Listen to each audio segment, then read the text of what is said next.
What's up guys, this is R13 and welcome to another Gunpla review, and today we will be reviewing the Hguc Schuzrum DS from the UC timeline. You know what, I'll just call it Shroom DS. I'm really bad at pronouncing it and it's a lot easier for me. Sorry. Okay, so how did I acquire this kit? I actually got this through Sci-Fi Anime Montreal while I was on a trip to Montreal a couple of weeks ago, which I am really glad of finding this unit. Well worth it to be exact, because I never knew this unit existed till I actually saw it. So this unit was actually released back in 2009 with a price tag of 1700 yen. This is a variant of the Hguc DS. So I'm gonna give you guys the link on the description below for Sci-Fi Anime Montreal. He's a good friend of mine.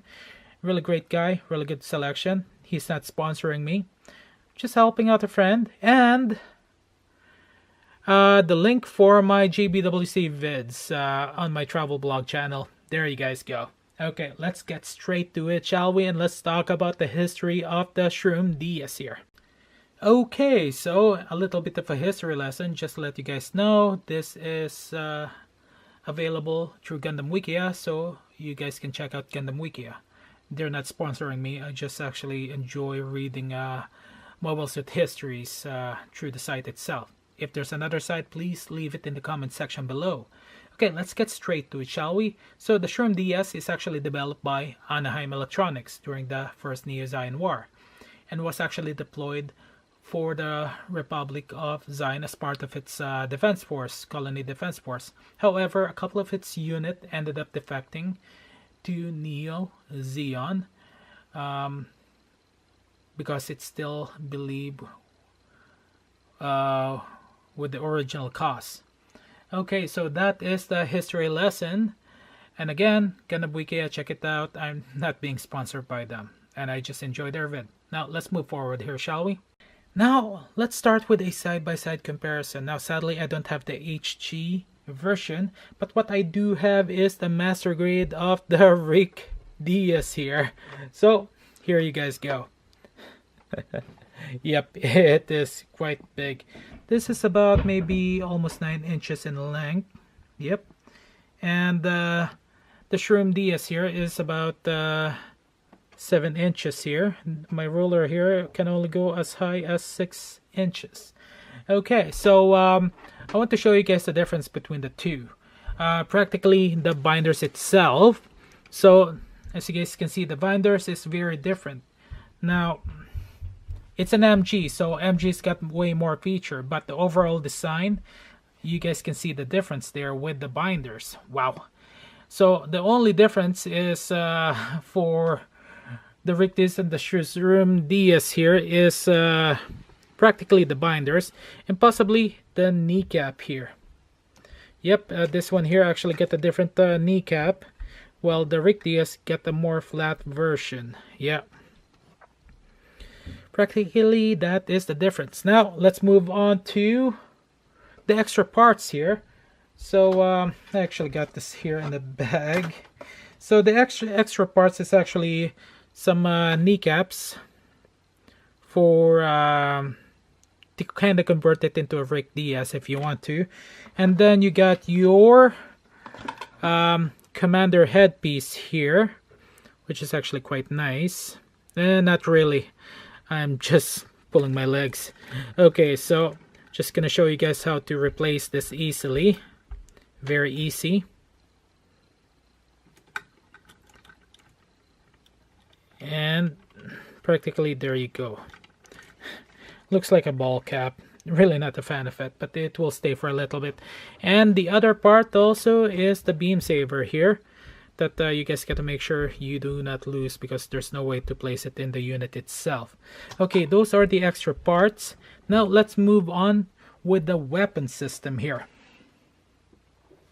Now the weapon system this unit have is the very basic, but we're gonna start off with the phalanx Vulcan, which is actually located at the headpiece here. And there's your phalanx. And now that we get that removed, let's put the basic headpiece. I actually prefer the basic DS headpiece. And this is one of the feature here. There's not a whole lot of feature, to tell you guys the truth, for the phalanx. And then the next part is your clay bazooka here. Okay, really nice. Get some good features there.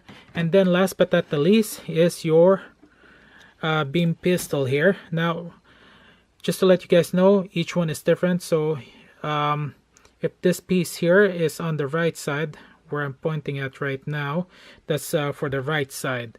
It doesn't go vice versa there. Okay. Now you got to be careful with this tip here, because earlier I lost it and it took me a little bit longer to find it. Okay, now the other details that this unit have is actually its articulated finger. Yes, finger.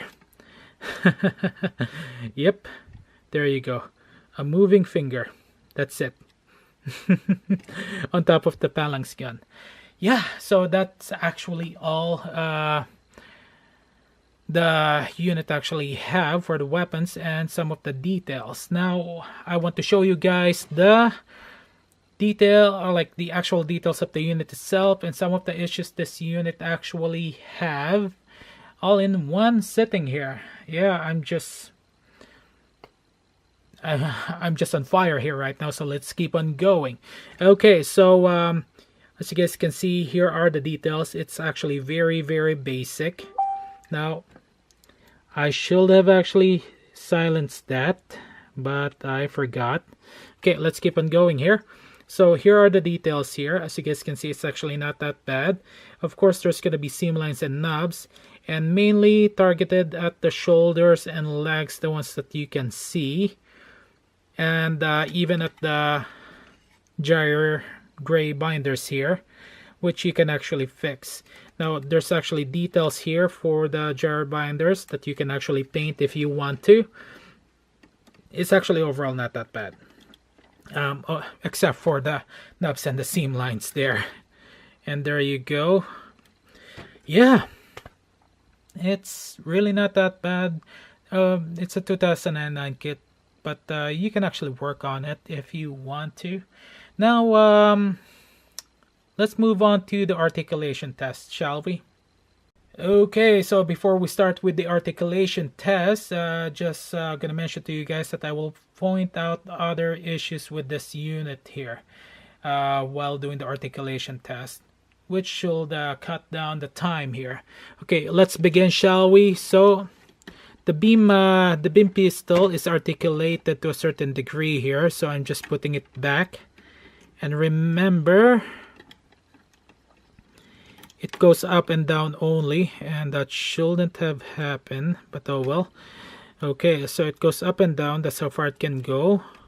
Otherwise, if you go further down, it's gonna fall off. And here's one of the issues already. Now for the binders here, it can rotate, but the arms are actually in the way. It doesn't just up and down. And let's remove that. Okay, there we go.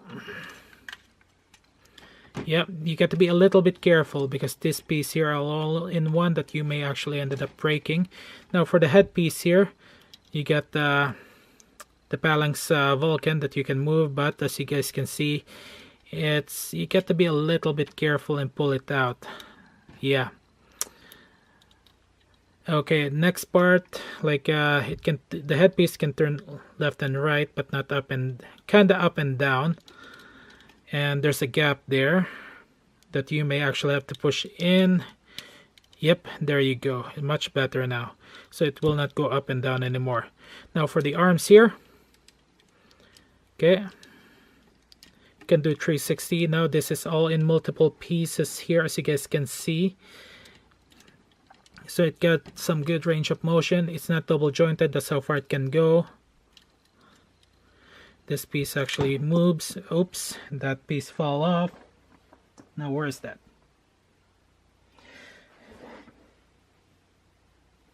Well, it can wait. Okay, so really good, decent articulation for the arms. Now for the torso here, that's how far it can go. And now for the waist, Here the front skirt, up and down, certain articulation there as you guys can see.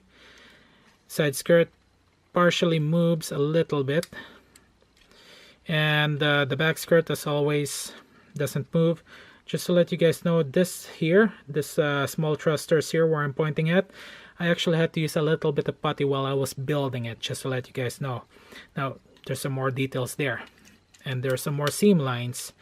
And for the legs here, now just to let you guys know, this piece here, now where is that?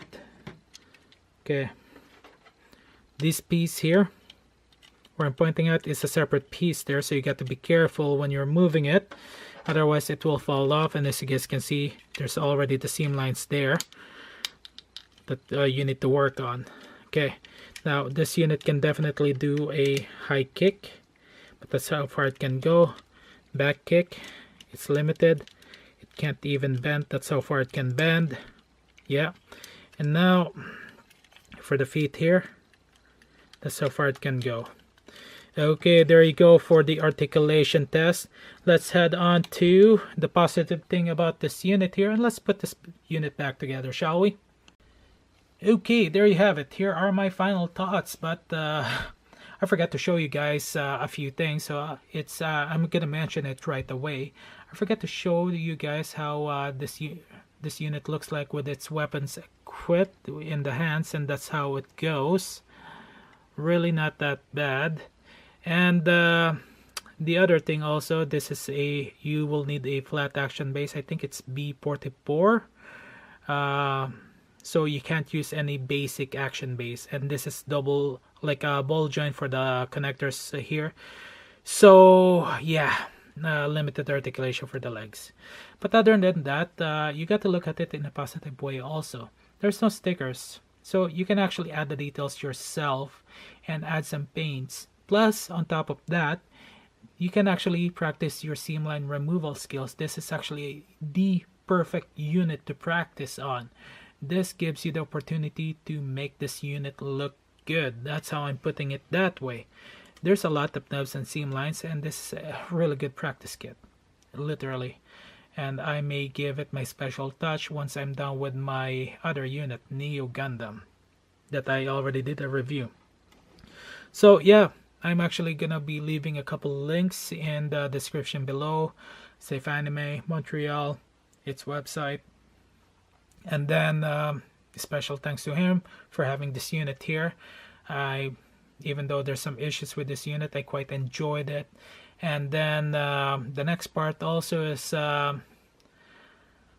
you guys can check out my travel blog videos, GBWC 2018, the interview, and I'll be uploading other videos there of my vlogs. So I'm planning on doing a travel, so please support my channel by checking the link in the description below for my blog channel. Okay, so that is all the time that I got, guys. Thank you guys for watching. Keep on building, have fun building Gunpla, and if you guys got any questions, do not hesitate to leave it in the comment section below, and I will answer it to the best of my knowledge. This is R13. I'll see you guys next time. The next vid will be a little bit of a surprise as always. See ya!